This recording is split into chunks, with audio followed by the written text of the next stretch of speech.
Now that the crowd map is done, we'll pop over to Blender and actually generate the crowd object. So I'm opening the previous year's crowd generator, just because it's already set up, and again, the less I have to do from scratch, the better. So I'm deleting that year's terrain. Now I'm gonna pop over to the current blend file and append the terrain and extended terrain from there. So you see that's popped in. We got the 2020 version, which is what we want, because I recorded this last year. Now I just want to make my crowd generator object match the size of the extended terrain. So I'm just copying those dimensions. And then kind of like with the tree generator, we'll zoom in here, get it nice and lined up. There we go.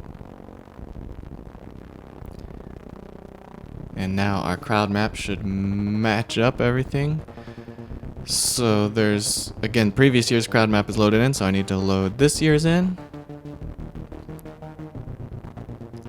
Pop over to vertex paint mode, 3D brush mapping, and paint in the most recent crowd map, which you can see it's a lot smaller because we're kind of painting over the whole extended terrain area, whereas last year it was just on the in-game terrain.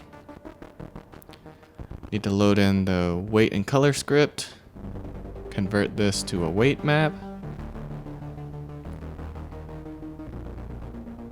Wait a second while the computer does its thing. Boom, there we go.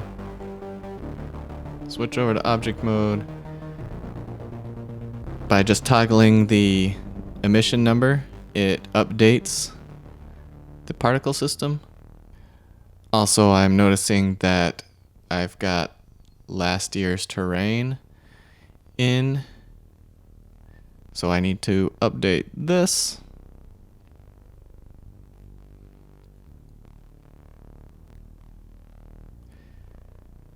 So I'm opening the terrain HF just to check my scaling.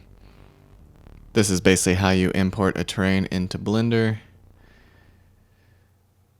2048 by whatever your scaling is the dimensions of the plane you should use. Divide that by 2 to get the X and Y location. Negative on the Y, by the way. Now we'll add a new material, add a texture to that material with the terrain.png, linear color space. We'll add a displace modifier using the texture we just imported.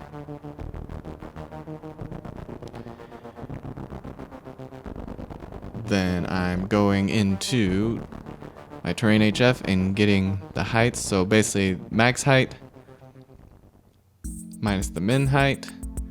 Note, I just made a mistake in my calculations there, which I'm going to fix in a second. See if you catch it.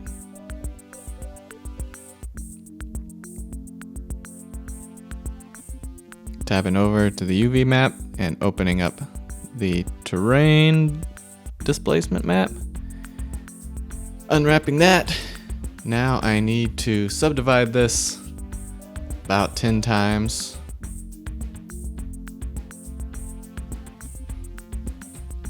And there we go, we've got our terrain. But you notice from that mistaken calculations, it is not tall enough. So let's see what I did wrong.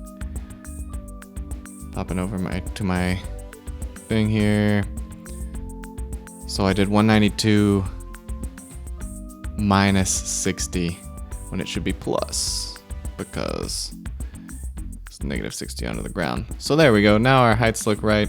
I need to go in and delete the outermost ring of vertices so we don't get that kind of edge of map ridge. So just deleting those.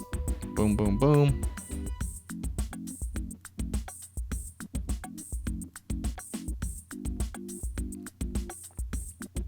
There we go. Now everything blends together the way it should. So let's check out our crowd generator. It seems like it's lining up pretty well. Gonna save this as my 2020 crowd file.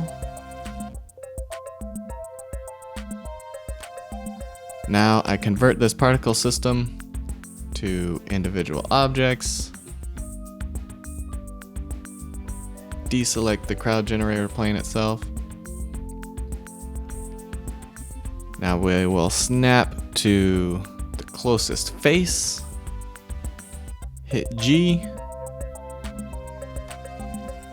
And that should snap everything to the terrain, which it does here. And then instead of it exporting these as individual billboards like I did the trees, this will just be one object. So I'm just kind of scanning around, making sure everything looks okay.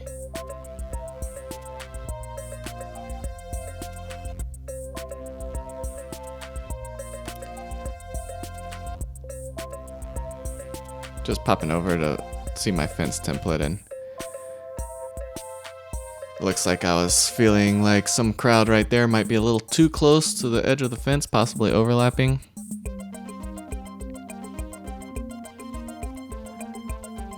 As long as the fence template and actual fence all line up, well, that shouldn't really be an issue very much, but I just want to double check. So now I've joined all those objects into a single object. That's an important step. Click that little 2 next to the F there, or it could be another number in the data pane. Then you can set the origin to 3D cursor, which should be at 0, 0, 0. Apply rotation and scale and export this as a JM. Now, one thing I like to do is you'll notice when you export the JM, that second line is 0, 0, 0, 0. If it's -2, 1, 1, 1, 1, it basically disables the shading on that object. And to me, that looks a little better in game for the crowd, since basically they're billboards, even though they're not billboards.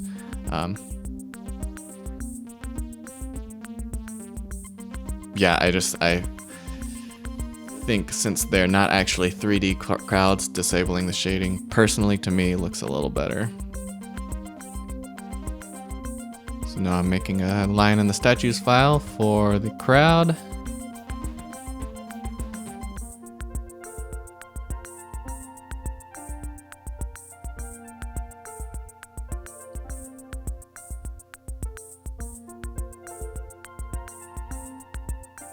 And then referencing our crowd texture from the object pack.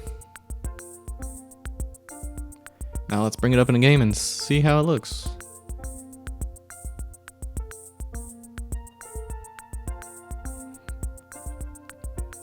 So I'm cruising around. The main thing I want to check and make sure is that the crowd are not overlapping the fence anywhere, which I already saw one person is overlapping.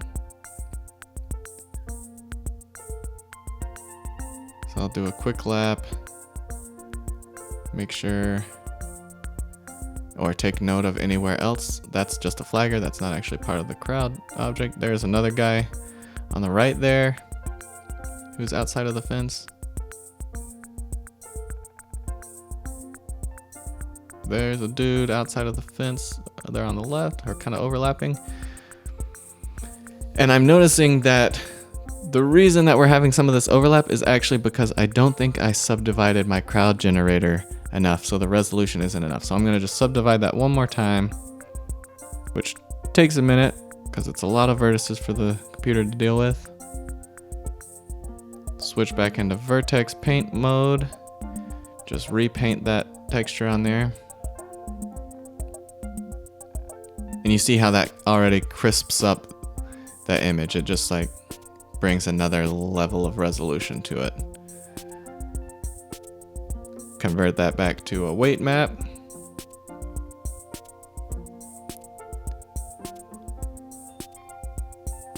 Toggle the number so that it updates. Save. Convert the particle system to individual objects. Select those cubes, snap them to the ground.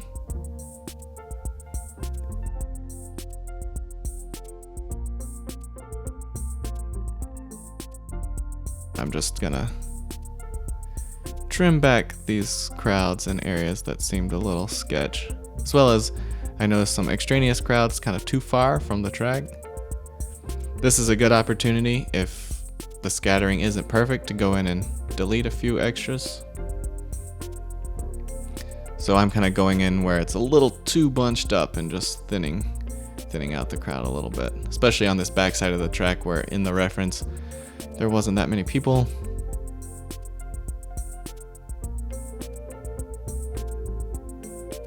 That was the fence line where I saw a couple guys overlapping the fence, and right here.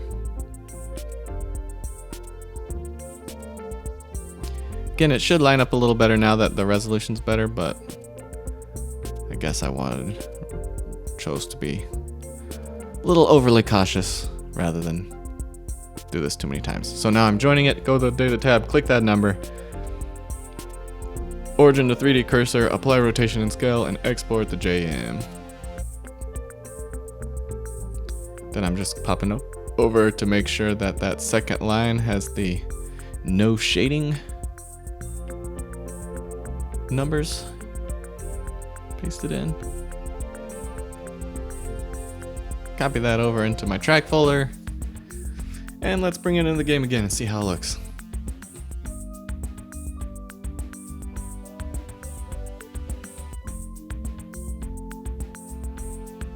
So yeah, I just always like to do a quick lap just to make sure. Already looking better.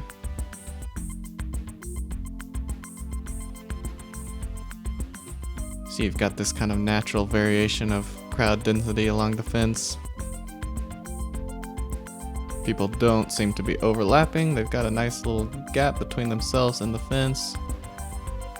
Not too much gap.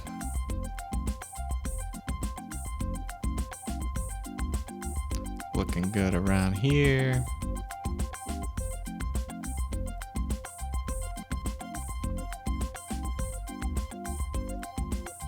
Double checking along this start straight.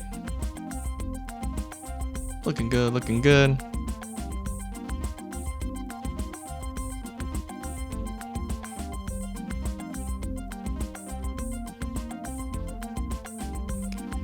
So yeah, fences are looking good. Like I said, we will go in, me or someone else after this, and put in bleachers.